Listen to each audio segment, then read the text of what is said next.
Қайырлы күн достар, менің каналыма қош келдіңіздер. Бүгін сіздермен мен әзірге өте дәмді тауық етінен жасалатын шашлықтың маринадтау әдісімен бөлісетін боламын. Осы рецептпен әрдайым менің жолдасым жасайды. Ол үшін бізге 4-5 килограммдай тауықтың еті керек болады. Біз арнайы осындайынан сатып алған болатынбыз. Бұл үлкендеу болғандықтан қазір екіге бөліп пісіретін боламыз. Және де маринадқа осындай 400 граммдық майонез керек болады, және лимон керек болады.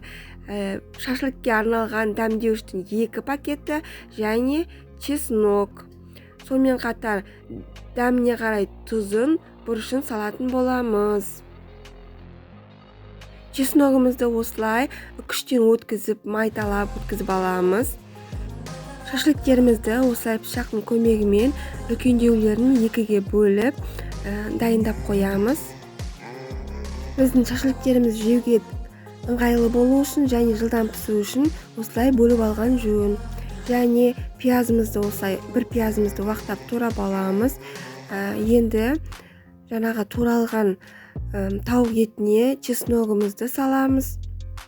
Және бір пиязды осылай турап салдым, бана айтуға ұмытып кетіппін. Және де лимондарымызды осылай видеода көрсетілгендей етіп кесіп, бүкіл согын сығып, осы маринадтың ішінде сыртымен бірге қалдыратын боламыз. Мен 1,5 лимон пайдаландым.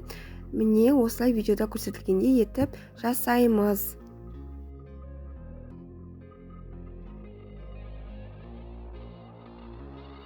Енді 2 пакет шашлыкке арналған дәмдеуіштерімізді саламыз. Азғантай ғана қара бұрыш салдым. Енді барлығын қолымыздың көмегімен дұрыстап тұрып араластырамыз.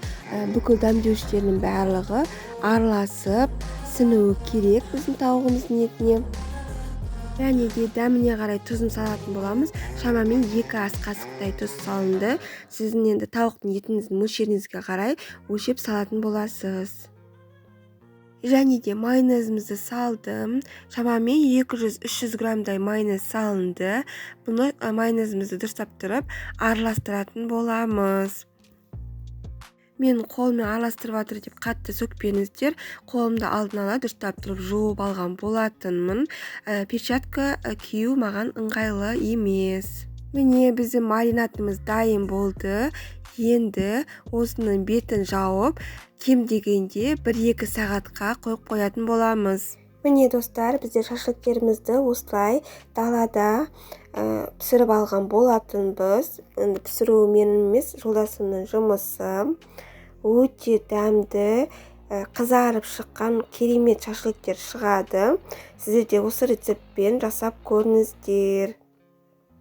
Және де соус дайындайтын боламыз. Соусқа майонез бен кетчупты араластырамыз және чеснок салып, дұрыстап тұрып араластырып қоямыз. Достар, міне өте керемет, сондай дәмді шашлыктер шықты.